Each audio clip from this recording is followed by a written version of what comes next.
My husband called for his mom instead of me. My husband, 31, was in the hospital for a surgery that involved anesthesia. His mom came to wait with me there but didn't speak to me because we have been having some minor disagreements. Hours after the surgery, we were told only one person goes into the room for the day since he was still under anesthesia. From what I understand, he woke up calling for his mom. The nurse asked for his mom to go in and she did. I was irritated and felt like all this waiting and stressing out got ignored. The nurse told me that he was not fully awake and was repeatedly calling for his mom spontaneously. She was basically hinting that I shouldn't get worked up over a natural reaction from my husband, but I couldn't help feel irked. I wanted to go home, so I left 10 minutes later. His mom called saying she got out of the room after I left so I could get some time with him, but instead I couldn't wait and went home. She said this was not okay and I flew off the handle for no reason. I said that her son acted like I wasn't there, but she said that he cannot be blamed for something he can't control, and I'm just being unfair to him and putting blame on him because of a disagreement between her and I.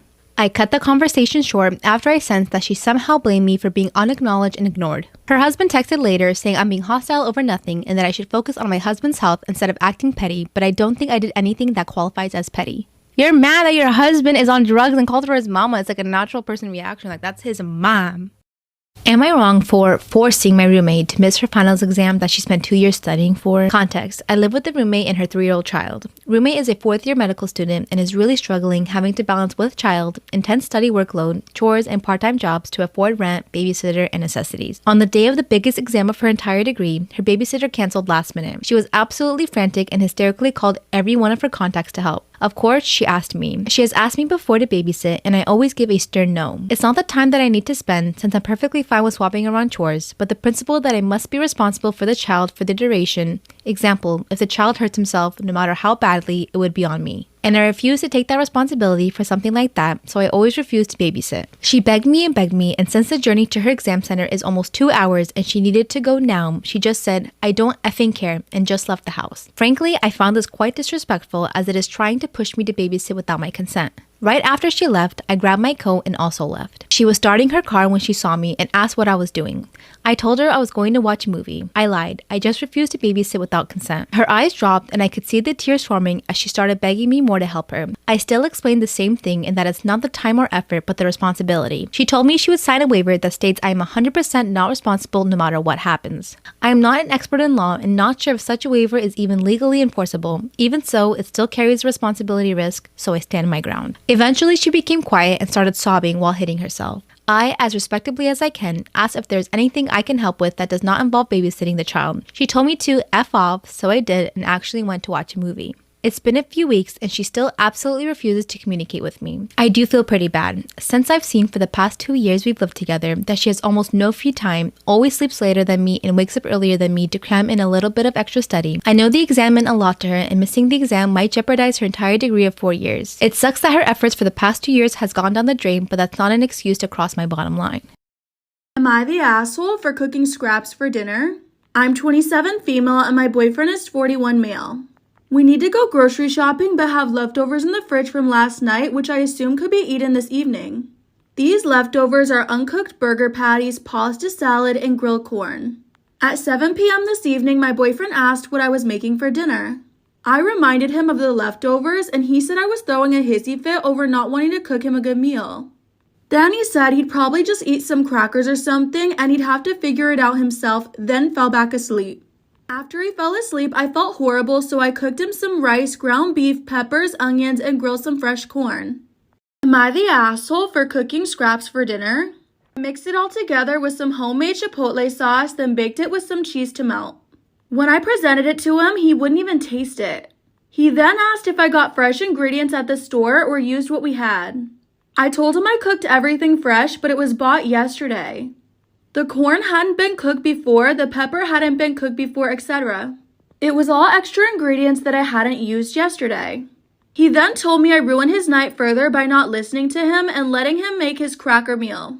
He said I'm a horrible girlfriend for trying to serve him scraps, and I insisted that's not scraps. He said leave me alone to starve. I'm 28 and the sole breadwinner in our house, and my wife 32 of 2 years as a stay-at-home cat parent, and we're struggling. She's had plantar fasciitis and PCOS since she was young, but nowhere near as bad as recent years. Today, she can barely stand for an hour before feeling extreme pain. We've tried every remedy to no avail, and no surgery can help. It's made it basically impossible for her to do traditional paid work on top of not having her license or degree. Manual and retail are right out, and the few places that did hire her and try to accommodate her quickly replaced her, leading her to decide on being purely stay-at-home. I also make too much for our household income for her to qualify for disability. I work full-time, but it's still not enough with our expenses. I usually go out door dashing to make up the difference, and that's if it's not preceded by a squabble over how much or how little time I spend with her and how tired I am. She pushes me to take nights off when we need the money and when I know there's lucrative bonuses to be had. I work 9-hour shifts starting at 6:45 a.m., but she often keeps me up until 1 a.m. because our preferred sleep schedules are so different, and a point of contention when I even allude to it. It's all had noticeable impacts on my health and sanity. I'm often left too tired to do any cleaning around the house, which, with 5 cats regularly climbing on everything and making a mess, is often difficult, compounded by a bunch of elaborate decorations she's made or bought that just feel more like moving parts to worry about. Any attempt to talk about it just makes things worse between us, since we've developed different ideas on how to do things and what our respective dream home looks like. I've always been more of a minimalist. She put me in charge of finances due to stress, and I'm overwhelmed trying to make sure that we have enough in the account. She frequently buys things for the house that we don't particularly need and insists on dining out when we already have plenty of stuff to cook, and tends to order out every other day. I've lost so many uncooked chicken breasts to this, which eats away at our savings. Meanwhile, I deliberately go out of my way to avoid spending anything on myself. Despite her telling me to eat, I skip lunch every other day just to save $1. I consistently tell her not to buy me gifts or throw parties on occasions like my birthday, which I imagine makes me look like a stick in the mud. I even opted out of my workplace's group health insurance just because it would have taken out too much of my check. I'm starting to wonder if this is even sustainable anymore. I honestly don't know what the best course of action here would be. Any input is welcome. I was babysitting my friend's children and I was putting her 3-year-old son to bed, right? And as I was trying to walk out the door, he pointed behind me and he said, "Ghost." And I said, "What?" And he said, "Ghost. Ghosts." And I said, "No, babe, there's no ghosts in here. Do you want me to check for ghosts?" And I checked under the bed. I said, "Oh, no ghosts here." And then I opened and closed the door to like show him that there were no ghosts behind the door. I said, "Look, no ghosts. No ghosts." And then I tried to walk away and he kept pointing behind me and saying, "Ghosts, ghosts."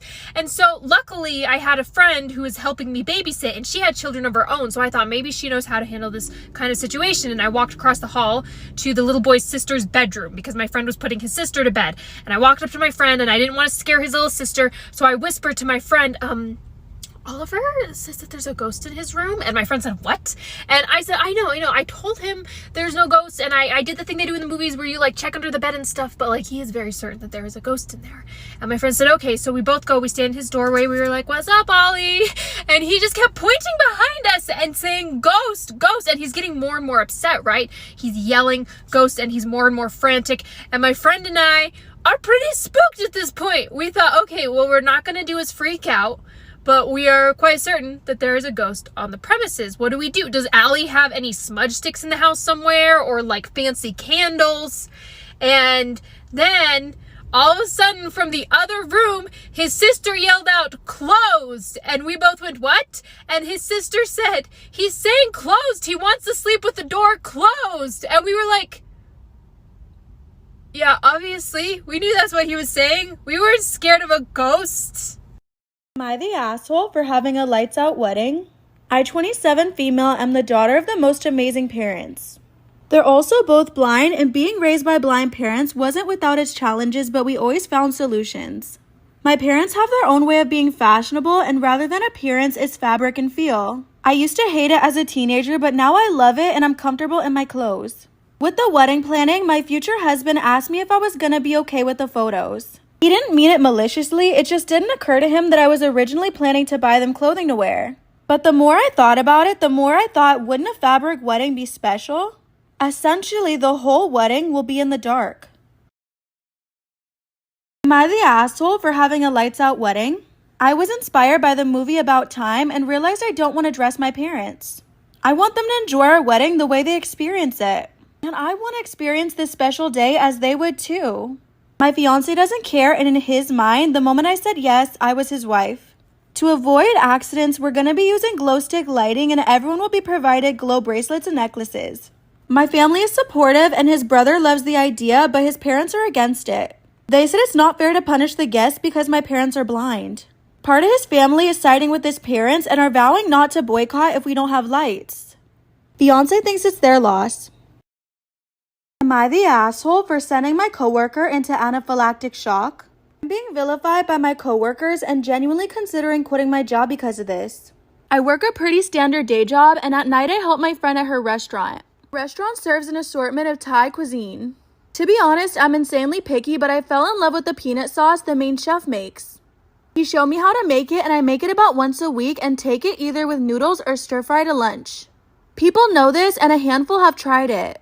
It smells nutty and tastes muddy and it's white girl pad Thai basically. Lately, my lunches have been disappearing, or I'll open my lunchbox to find half of my food missing. Am I the asshole for sending my coworker into anaphylactic shock? I've been addressing it, but nothing's been changing, and I'm pretty sure it was one of the new hires. Thursday, I took my noodles and my entire Tupperware was missing, which hasn't happened before. I'm pissed, but what can I do? A coworker shared her pizza with me, and that was it until today.